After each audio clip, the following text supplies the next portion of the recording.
on the mountainside. The time had come for the disciples, who had been most closely associated with Christ, to unite more directly in his work, that these vast throngs might not be left uncared for, as sheep without a shepherd. Some of these disciples had joined themselves to him at the beginning of his ministry, and nearly all the 12 had been associated together as members of the family of Jesus. Yet they also, as led by the teaching of the rabbis, shared the popular expectation of an earthly kingdom. They could not comprehend the movements of Jesus.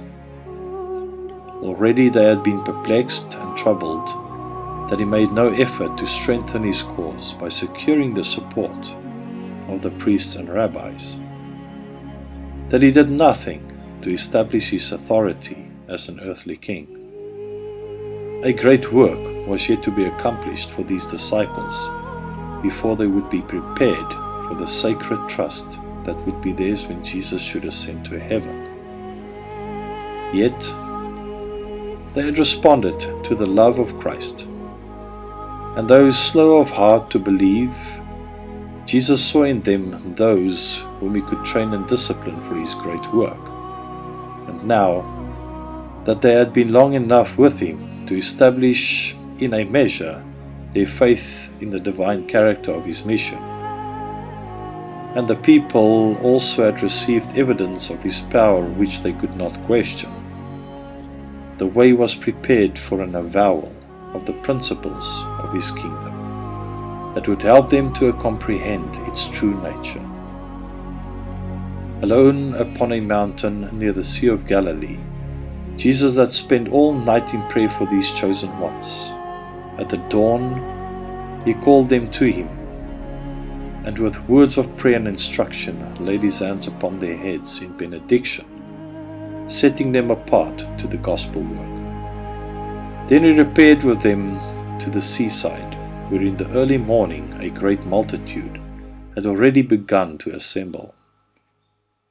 Besides the usual crowd from the Galilean towns, there were great numbers from Judea and from Jerusalem itself, from Perea and from the half-heathen population of Decapolis, from Idumea away to the south of Judea, and from Tyre and Sidon, the Phoenician cities on the shore of the Mediterranean.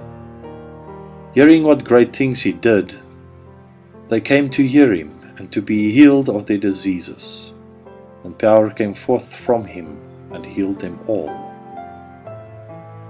Then, as the narrow beach did not afford even standing room within reach of his voice for all who desired to hear him, Jesus led the way back to the mountainside, reaching a level space that afforded a pleasant gathering place for the vast assembly. He seated himself upon the grass, and his disciples and the multitude followed his example. With a feeling that something more than usual might be expected, the disciples had pressed about their master. From the events of the morning, they gathered assurance that some announcement was about to be made in regard to the kingdom, which, as they fondly hoped, he was soon to establish. A feeling of expectancy pervaded the multitude also, and eager faces gave evidence of the deep interest. As they sat upon the green hillside, awaiting the words of the divine teacher, their hearts were filled with thoughts of future glory. There were scribes and Pharisees who looked forward to the day when they should have dominion over the hated Romans and possess the riches and splendor of the world's great empire. The poor peasants and fishermen hoped to hear the assurance that their wretched hovels, the scanty food, the life of toil and fear of want, were to be exchanged for mansions of plenty and days of ease, in place of the one coarse garment which was their covering by day and their blanket at night. They hoped that Christ would give them the rich and costly robes of their conquerors.